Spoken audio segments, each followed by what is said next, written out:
Boleh dinyalakan PowerPoint-nya. Saudara, tahun 91 kalau tidak salah, ya waktu itu saya masih sering doa sama hambanya Ibu Iin. Dan kami ini sedang mengalami revival kecil, ya, lawatan kecil. Waktu itu saya bilang sama Ibu, saya rasa Ibu masih ingat, saya bilang, Bu, saya mau melayani seperti Yesus 3,5 tahun. Itu nggak tahu, itu di hati saya bicara seperti itu, saudara. Ya. Dan waktu berjalan udah lebih dari 3,5 tahun. Cuma kalau saudara perhatikan hari-hari ini, Ibu juga mengingatkan Pak Yusak pernah khotbah beberapa tahun lalu di sini. Kalian akan melayani 3,5 tahun seperti Yesus. Ya masih banyak yang masih ingat, saya yakin. Dan 3,5 tahun itu sudah lewat. Tapi menurut saya ini adalah pesan nubuatan. Dan salah satu pesan yang saya tangkap waktu itu adalah bilang begini.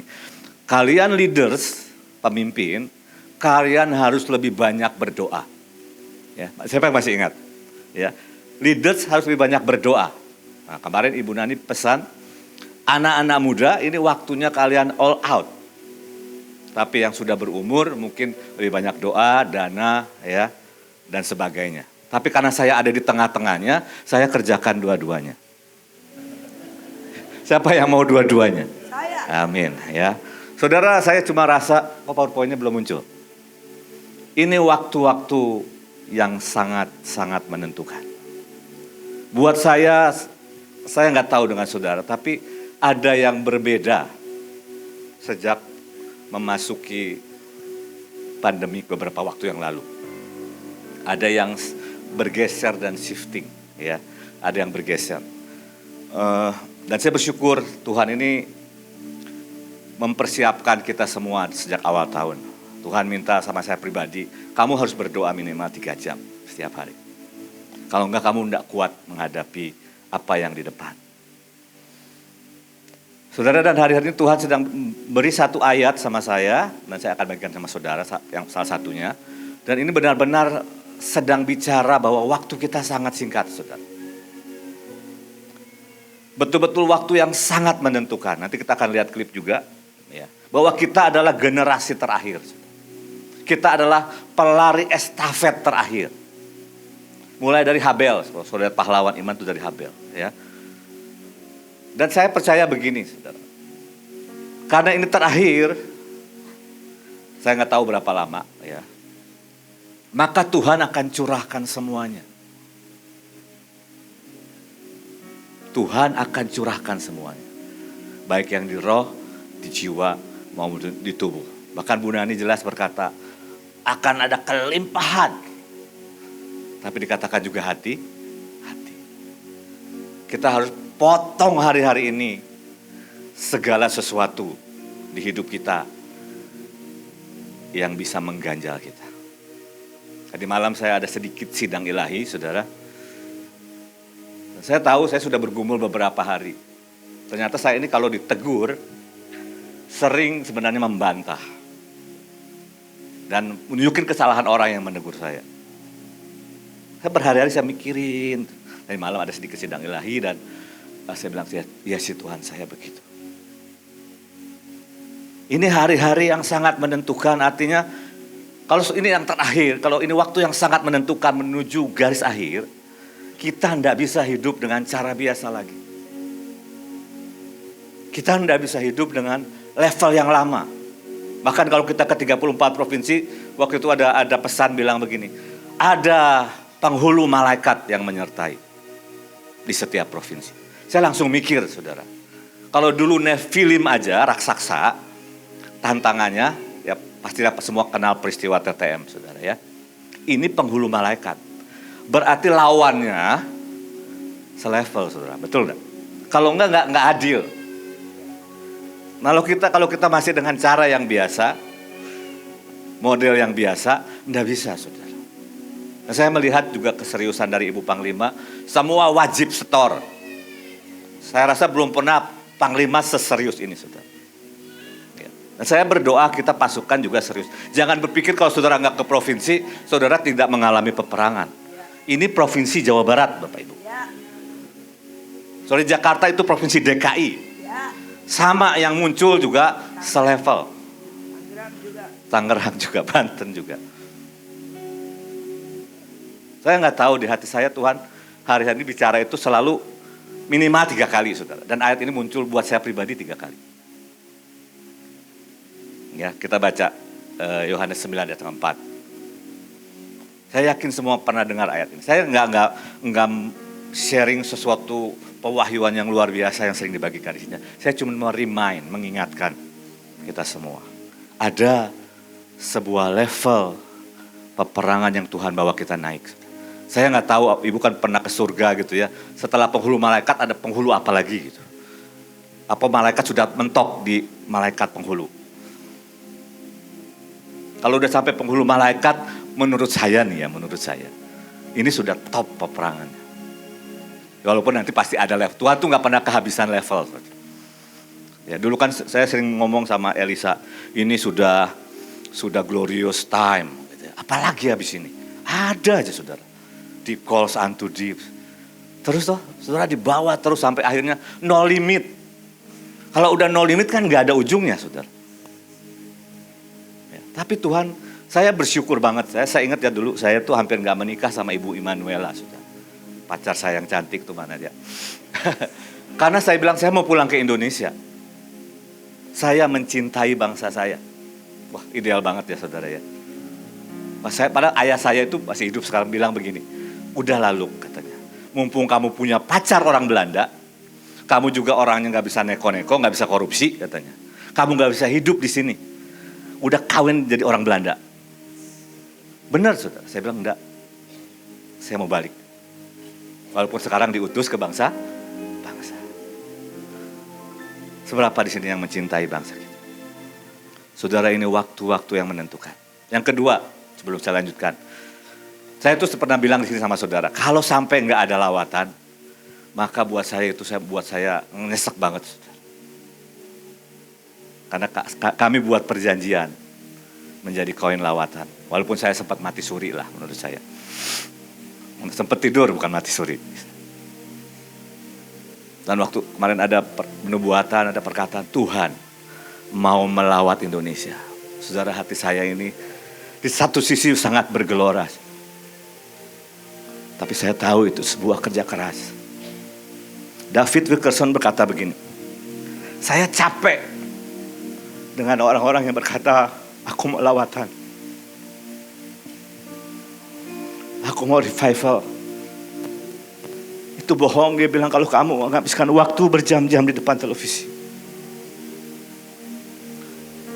Kalau kamu punya waktu berjam-jam ke mall.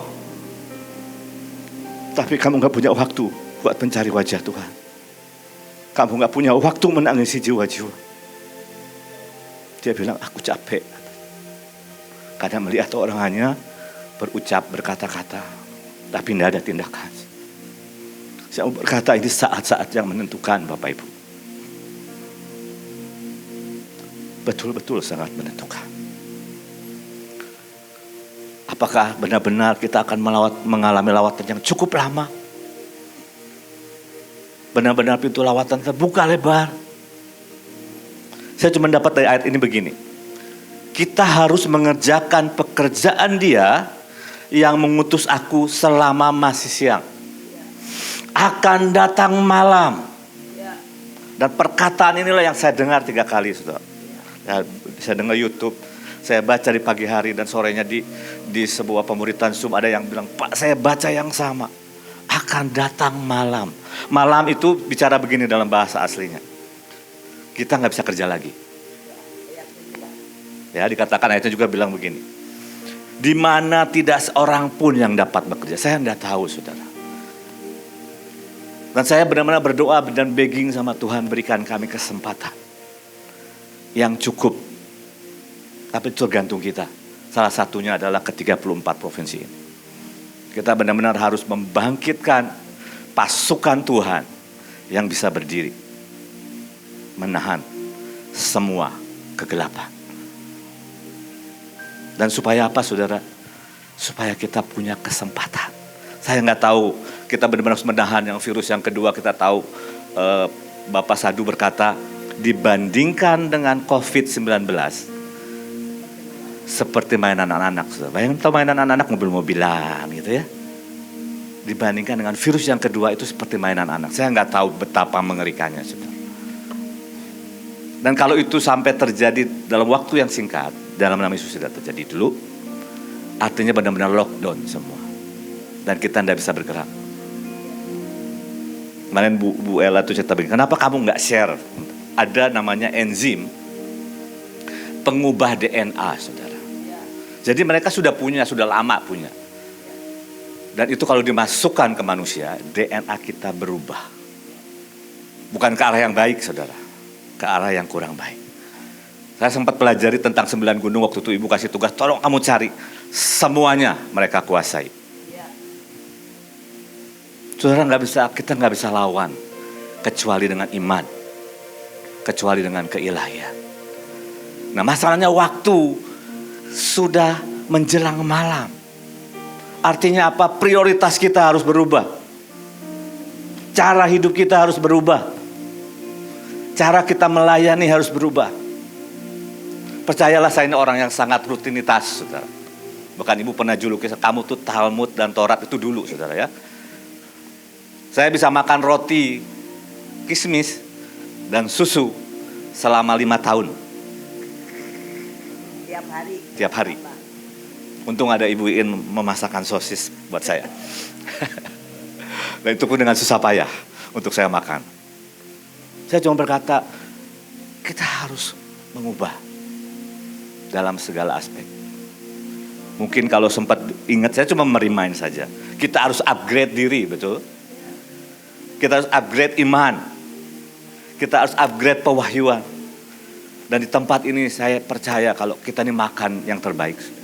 Saya bukan memuji hambanya, saya ini mengenal beliau cukup lama, saudara.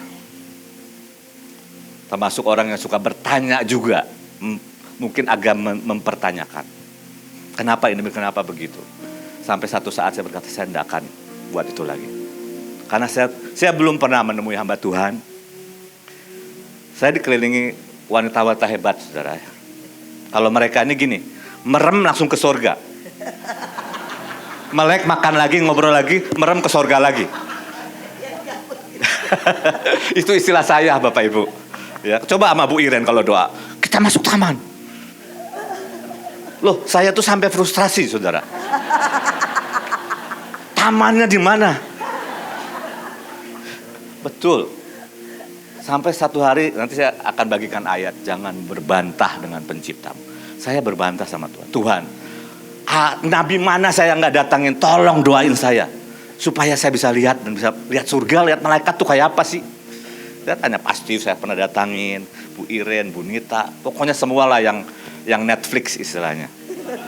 Tahu ya Netflix? Sekarang udah harus bayar pajak, saudara, Netflix. Sampai satu hari saya bilang, Tuhan ampuni saya. Buat saya nggak, udahlah terserahlah Tuhan. Engkau mau kasih nggak kasih, yang penting satu aja saya bilang. Kalau engkau bicara saya nangkap. Ya, amin. Dan Tuhan bicara hal ini sama saya berkali-kali. Bahkan kemarin lagi Zoom dengan pasukan Pakistan, India, Bangladesh. Ada satu sharing, bukan bertanya, dia sharing. Betul brother, saya dapat ayat yang sama. Nah loh saudara, saya berdoa Bapak Ibu menangkap hal ini. Malam akan datang di mana kita tidak punya kesempatan lagi untuk memberitakan Injil. Tidak punya kesempatan lagi untuk bergerak ke desa-desa, ke gunung-gunung. Saya sudah bilang sama tim Malut, siapin speaker kecil ya. Karena kita akan ke desa-desa. Nah, mungkin ke kota sebentar aja. Percayalah Maluku Utara banyak desanya. Banyak gua yang belum diselami. Ya. Tapi saya mau berkata, malam akan. Saya suka terjemahan The New Living Translation berkata, kita harus dengan cepat, quickly, mengerjakan tugas-tugas yang diberikan kepada kita oleh Dia yang mengutus kita. The night is coming. Malam akan datang dan kemudian tidak seorang pun bisa bekerja. Saudara, satu sisi sekali lagi saya berkata, saya percaya banget. Saya percaya banget. Orang boleh bilang resesi apapun. Semua sedang disediakan, dilimpahkan. Untuk kita menuntaskan apa yang harus dituntaskan. Oke? Dan jangan lupa kita adalah pelari generasi terakhir. Semua saksi-saksi, pahlawan-pahlawan iman yang mendahulu kita. Saya bukan hanya dikelilingi oleh wanita-wanita hebat. Sebenarnya kita punya pria-pria hebat juga. Amin.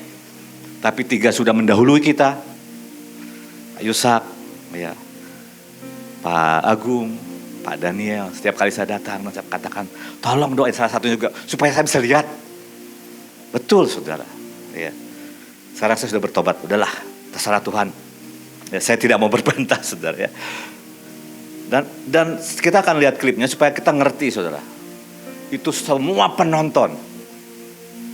Kita bukan punya penonton, kita punya saksi-saksi. Bahkan mereka katakan, pakai jubahku. Ya, aku sudah bayar.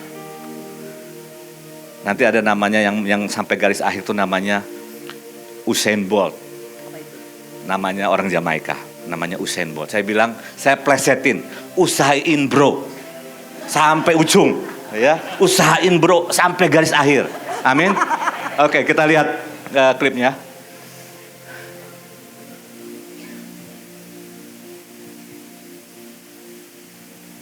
Nanti ada yang dari Amerika itu ya. Leads off for Jamaica, Joel Clements for the USA. Carter's gone very strongly indeed, running out there in lane 6, but Trinidad and USA have him in his sights. Those 3 nations are first, all successful baton changes now. Jamaica with Freighter.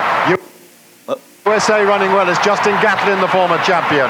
Freighter will hand on to the individual 100-meter champion, Johan Blake, and Jamaica are in the lead. Then USA and Trinidad. It's Jamaica all the way, and it's Usain Bolt who takes it. Oh, there's a fall.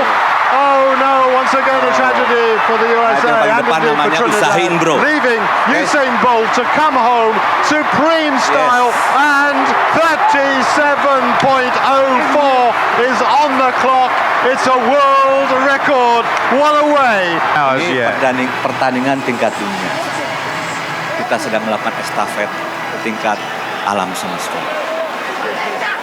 Upahnya sampai kekekalan. Kita mau mengakhiri dengan baik. Kita mau mengakhiri dengan kuat. Nah, ini usahain bro.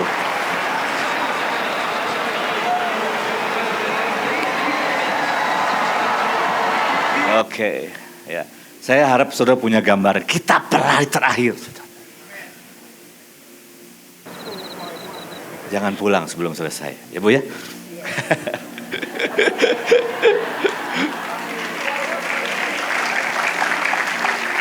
Kak Steve, jangan pulang selesai. Usahain bro. Oke. Karena waktu sudah menjelang malam, kita harus mengerjakan pekerjaan dia. Apa sih pekerjaan yang Tuhan mau?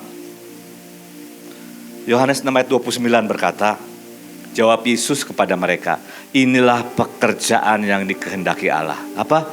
Yaitu hendaklah kamu percaya kepada Dia yang telah diutus Allah. Saya bertanya-tanya lama, saudara. Masa sih cuma ini yang Tuhan minta? Percaya, saudara. Ternyata percaya itu tidak mudah. Ya banyaklah dalam hidup kita, saya yakin kita punya pengalaman. Saya berkali-kali didoakan. Percayalah Tuhan itu jagain anakmu.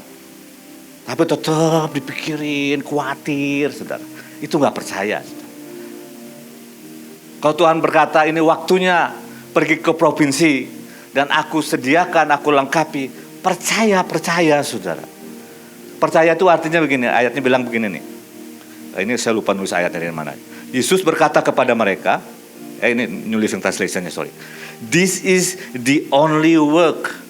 Ini cuma satu-satunya.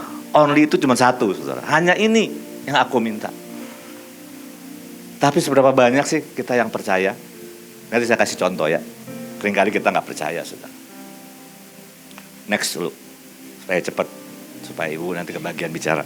Aku berkata kepadamu, sesungguhnya barang siapa percaya kepadaku, ia akan melakukan juga pekerjaan-pekerjaan yang aku lakukan, Bahkan pekerjaan-pekerjaan yang lebih besar daripada itu, sebab aku pergi kepada Bapa. Jadi destiny kita melakukan pekerjaan yang lebih besar daripada yang Yesus lakukan. Nah, contoh percaya begini, kata Yesus kepadanya, pergilah anakmu hidup. Orang itu percaya akan perkataan yang dikatakan Yesus kepadanya, lalu pergi. Percaya itu membuat kita action. Seperti yang dia perintahkan. Dan seringkali seperti Miss Christine bilang, kita kadang-kadang nggak ngerti. Saya nggak ngerti waktu awal tahun Tuhan berkata, doa nak, minimal 3 jam. Sejujurnya susah, saudara. Percayalah, kadang-kadang ketiduran, 5:30 ketiduran. Pas waktunya duduk menunggu Tuhan, benar-benar hilang, saudara. Tapi saya bersyukur, walaupun saya nggak ngerti, terjadi pandemik, ya, PSBB dan sebagainya. Dan sekarang kita mau menghadapi provinsi. Oke, supaya cepat lanjut aja, ya. Next. Tadi sudah dibaca sama Bu Rina. Pergilah dan beritakanlah kerajaan surga sudah dekat. Sembuhkanlah orang sakit. Alkitab nggak bilang di sini, di ayat lain ada, di Yakobus. Kita disuruh sembuhkan orang sakit. Saudara, saya punya pengalaman. Banyak yang sembuh, banyak yang tidak sembuh. Tapi saya punya pengalaman, saya mau cerita sama saudara begini. Seringkali ketakutan kita yang menghalangi mujizat. Satu hari saya di Barcelona kalau nggak salah, lagi mau sharing peperangan rohani, betapa hebatnya, betapa dahsyatnya Tuhan. Saya dipanggil sama pastornya ke pastori. Udah ada seorang ibu-ibu parubaya, tangan anaknya juga saya sudah 30-an, pakai baju putih saya ingat. Tiba-tiba saya duduk, ada apa nih, saya dipanggil. Terus tolong doakan ya, nona ini. Kenapa, saya bilang, dibuka roknya saudara, nggak semua ya. Ini. Itu kakinya itu bekas kelindes tronton, saudara. Lah saya syok lah, saudara. Nggak dikasih tahu dulu, tiba-tiba dikasih, ini doain, harus sembuh istilahnya kan gitu, saudara ya. Udah kering. Tapi udah belah gitu. Itu bukan doa kesembuhan, itu doa mujizat, saudara. Waktu itu saya cukup cerdik, saudara. Saya bilang, mari kita doa bersama. Loh iya, toh. Kalau nggak sembuh kan ini iman bersama, saudara. Kemarin ke daerah Ciranjang, doain 4 orang stroke. Gak ada yang sembuh. Biasanya stroke itu salah satu spesialis saya, saudara. Karena ibu saya 5 kali stroke. Terakhir doain seorang yang kanker udah 3 tahun. Terbaring, kurus, udah 73 tahun. Saya bilang suruh pulang aja lah, saya bilang gitu ya. Tahu gak, saudara? Saya bimbing dia, terima Tuhan Yesus. Saya dibisikin, baru amin dibisikin. Dia dulu penginjil. Saya bilang, Tuhan, ini kalau engkau nggak ngomong parah ini saya. Tapi Tuhan itu tahu menghibur, saudara. Terima kasih ya tante. Saya datang sama tante situ, tante datang. Biasanya nanya, kekasihmu mana? Ada di bawah, saya bilang. Nggak tahu, tante udah cerita sama saya, mungkin udah kedua atau ketiga kali. Luki, terima kasih ya. Kaki tante oma nih. Sekarang bisa gerak dengan lancar. Itu menghibur saya, saudara. Saya ini lagi down sebenarnya. Doain orang stroke 4, kanker. Kemudian ada lagi yang udah kencing manis, gagal ginjal. Saya tidak lihat tanda-tanda keajaiban. Tapi saya nonton sebuah khotbah dari Reinhard Bonnke. Ditanya begini. Pak Reinhard, kalau saya doain orang sakit dan tidak sembuh, bagaimana? Dan beliau berkata, firman Tuhan tidak bisa dibatalkan oleh pengalaman kita. Jadi kita akan terus doakan orang. Sampai tiba-tiba, seperti Yesus, kehidupan mengalir, kesembuhan mengalir, apapun yang kita sentuh, hidup. Amin.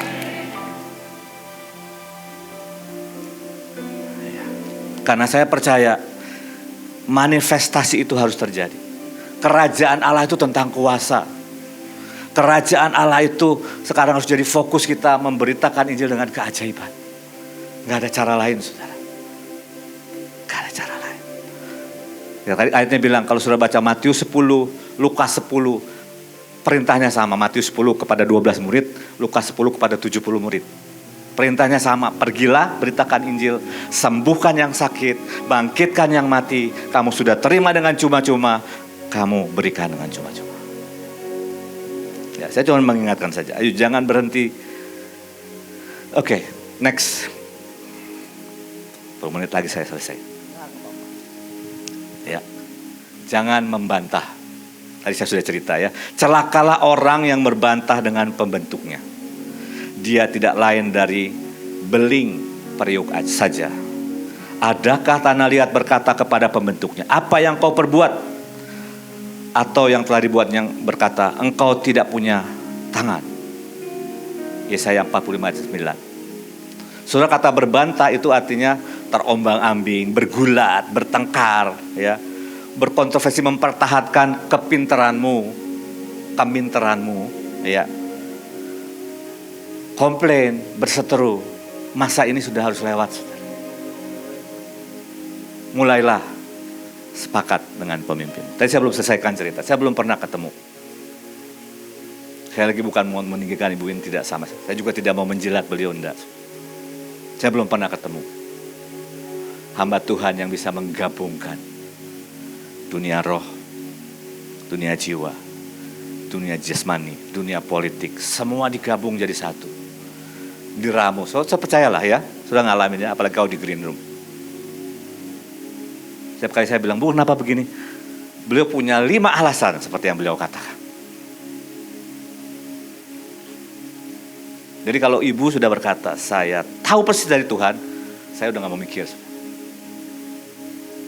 Tapi kalau ibu sudah bicara, kadang-kadang mendoakan masih bisa salah. Tapi kalau beliau berkata, saya tahu ini dari Tuhan.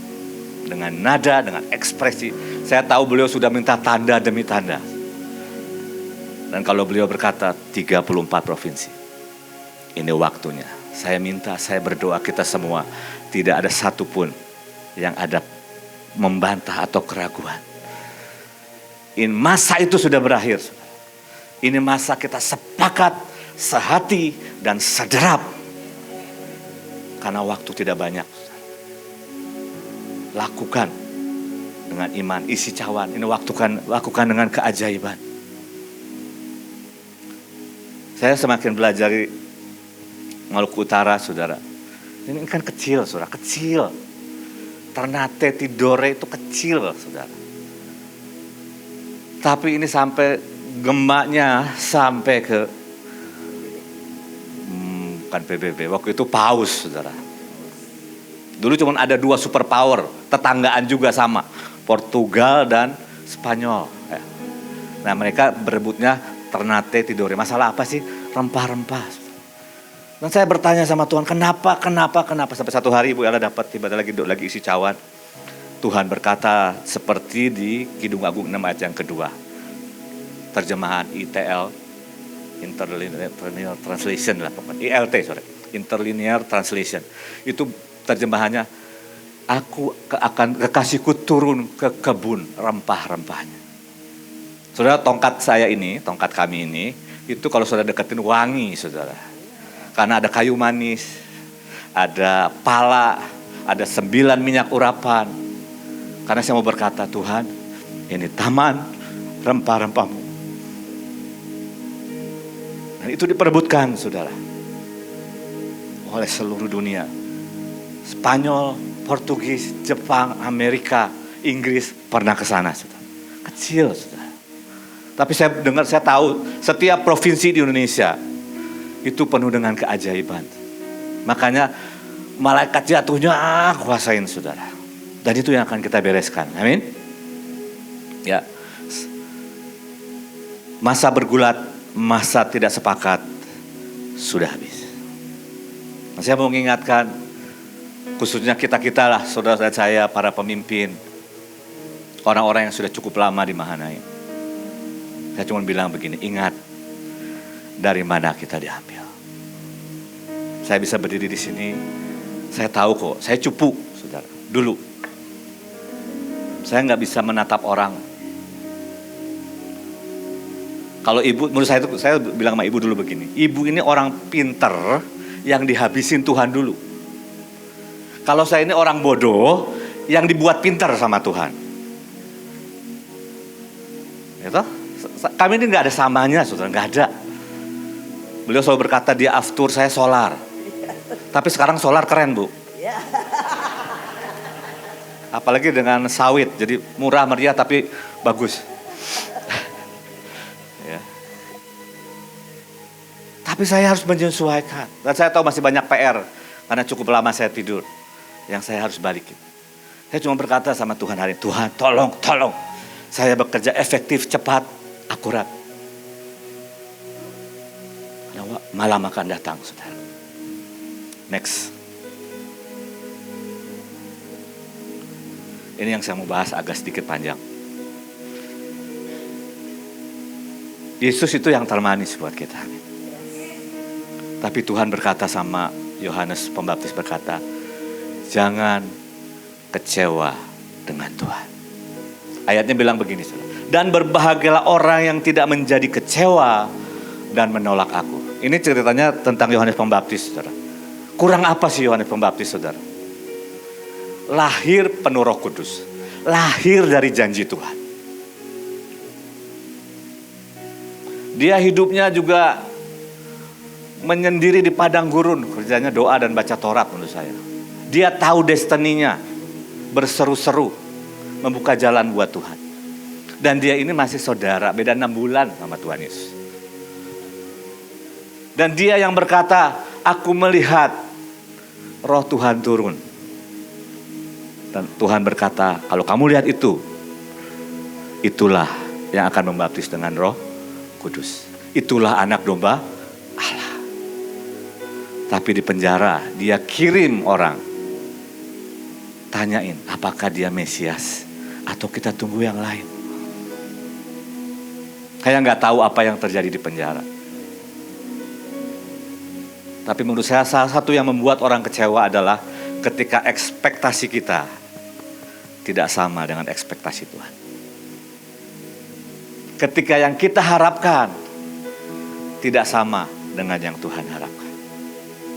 Ketika yang menurut kita baik tidak sama dengan yang menurut Tuhan baik. Dan kata kecewa itu dari kata skandalizo. Skandal. Saudara bayangkan kalau misalnya satu hari Tuhan berkata, misalnya ya, jangan pakai vaksin. Pasti akan jadi sebuah skandal besar di Indonesia. Loh, kita kebaktian aja udah jadi skandal, saudara.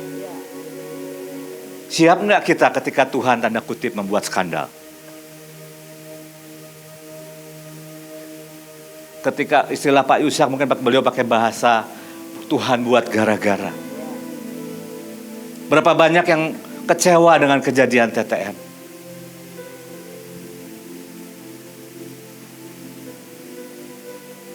Saya tidak tahu apa yang akan terjadi. Tapi jangan kecewa dengan Tuhan. Kalau versi Amplified-nya bilang begini.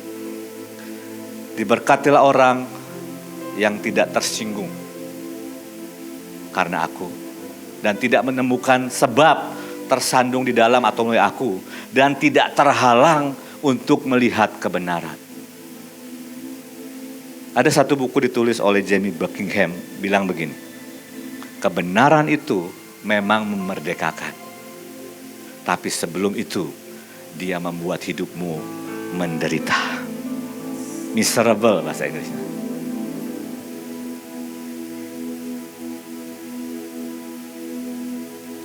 Skandal, terjerat, tersandung, jatuh, hal-hal yang menyinggung batu sandungan. Kita harus rubah selera kita, keinginan kita, prioritas kita seperti yang Tuhan mau.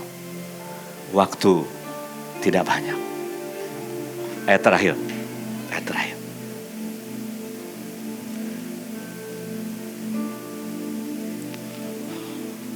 Kita seirama dengan Tuhan atau terpaksa Tuhan menyingkirkan kita. Saudara, kalau dalam keadaan emergensi, keadaan sangat darurat, presiden itu akan melakukan tindakan-tindakan yang radikal demi keselamatan banyak orang. Dan ayat ini saya dengar waktu Pak Agung lagi khotbah lagi khotbah dan berkata begini, ada banyak alasan Saul disingkirkan. Ada yang bilang karena dia tidak menunggu Samuel mempersembahkan, atau dia menanyakan kepada penyihir. Tapi beliau tekankan dengan jelas, karena tidak melakukan kehendak Tuhan.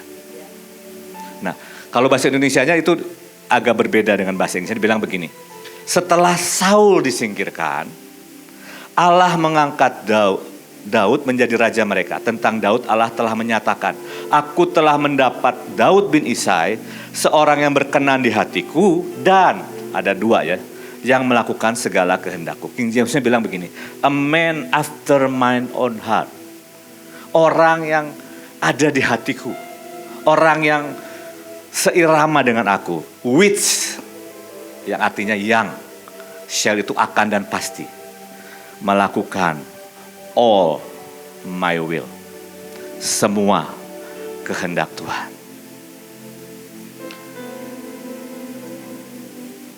Saudara,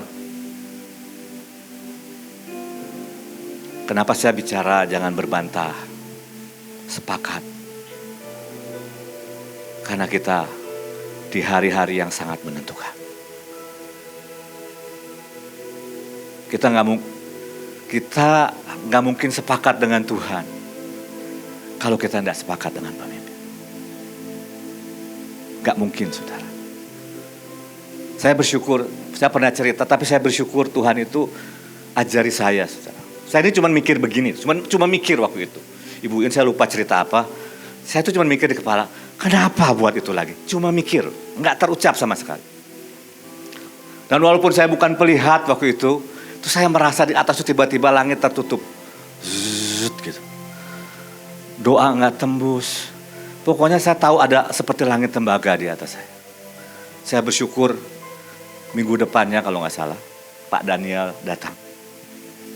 Dan berkata, di sini ada orang yang tidak sepakat dengan pemimpin. Bayangin saudara, cuma mikir.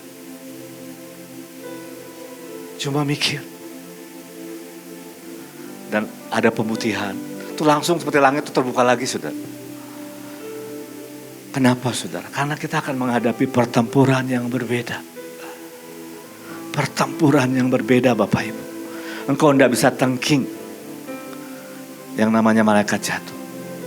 Ya, saya sama Pak Steve pernah ke Antartika, saudara. Kita sama-sama bingung. Pemetaan semakin dibuat semakin bingung. Ya toh? Terlalu banyak. Makin mengerikan, saudara. Didoain sama Bu Nani, makin mengerikan.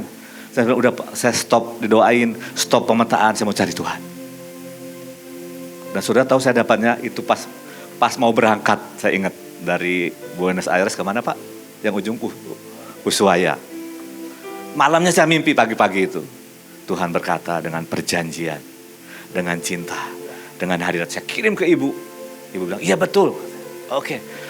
Puji Tuhan. Tapi sekarang gimana cari hadirat, saudara? Saya menghadapi gelombang satu hari satu malam, muntah uger, saudara. Tahu muntah uger? Itu bentar-bentar ke WC, gitu, saudara. Ya. Saya dengerin tuh audio Bible, pasti bawa sama khotbah 6 hamba Tuhan. Dari Kejadian sampai saya lupa sampai mana itu, karena dicampur khotbahnya tuh loncat-loncat, saudara, nggak urutan. Nanti bisa ke Mazmur, nanti bisa ke raja-raja. Ya ampun, ini yang urut gitu enakan ya, saudara ya. Tapi rupa itu cara Tuhan membersihkan, menyiapkan hati saya. Begitu udah tenang, saya bisa duduk, itu udah bersih kayaknya jiwa saya. Saya ambil gitar saya nyanyi, saya nyembah, dan hadirat Tuhan turunnya kayak. Dan kami perang di situ, sebenarnya hari itu sebenarnya sudah selesai perangan kita sebenarnya. Karena hadirat ada, kesehatian ada, perjanjian ada. Walaupun cuma 2 tahun ternyata, saudara.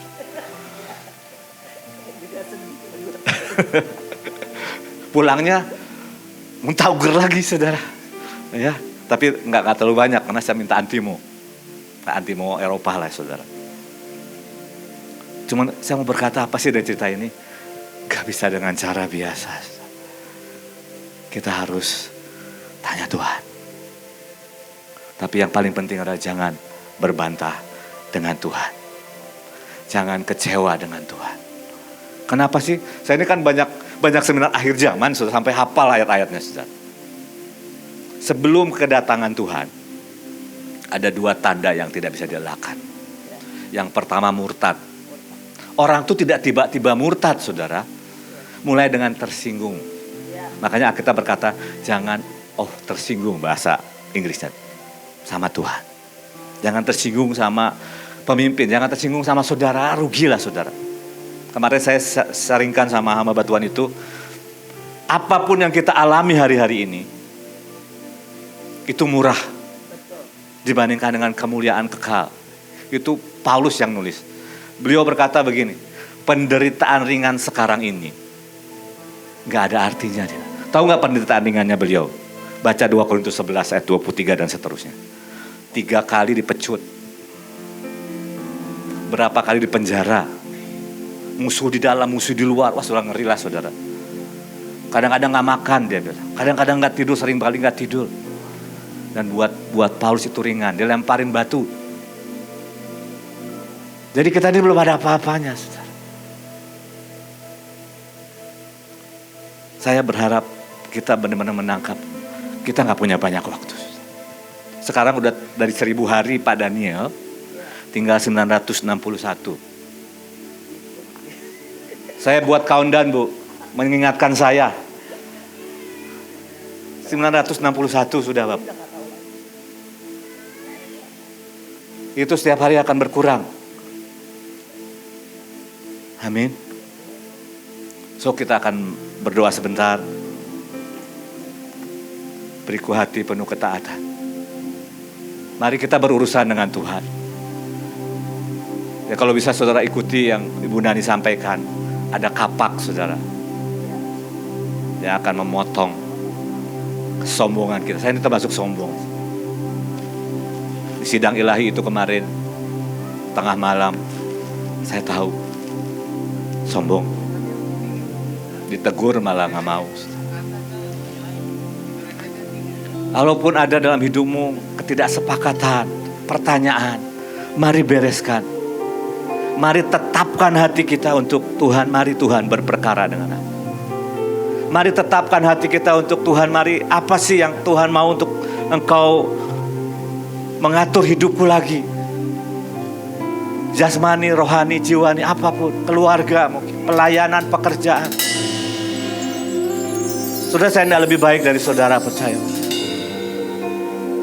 Tapi mari pagi hari ini sama-sama kita datang Tuhan. Mungkin aku banyak tersinggung, kecewa. Saudara rugi, saudara. Ini waktu-waktu yang sangat luar biasa di satu sisi. Tapi juga peperangan yang sangat menantang di depan.